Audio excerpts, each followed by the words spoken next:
Beyond work, there's family time, travel overseas, all this needs money.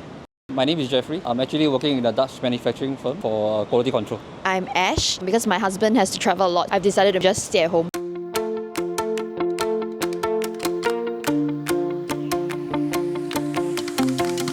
The reason why I actually learned investing is because it has been in my mind for quite some time. While working for so many years, it's about learning investing for new knowledge for me.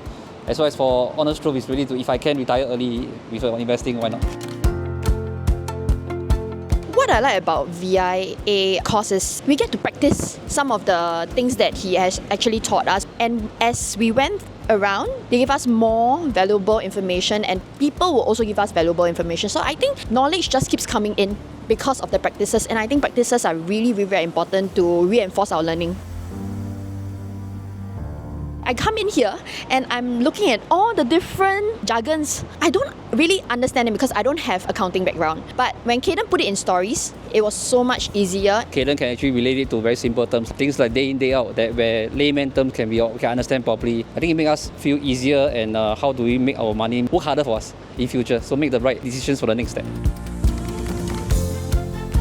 I would definitely recommend to my friends who are interested in investing, because I think ultimately if you look at Singaporeans, we are just like slogging our lives and burnouts every now and then. So I think it's good that we start now. The cost of living in Singapore is really high. If you want to continue to stay in Singapore, I think you can do something different for your day in, day out job. There must be some passive income that comes in. Life is not just about working. It's also about what you want in life. Beyond work, there's family time, travel overseas, all this needs money.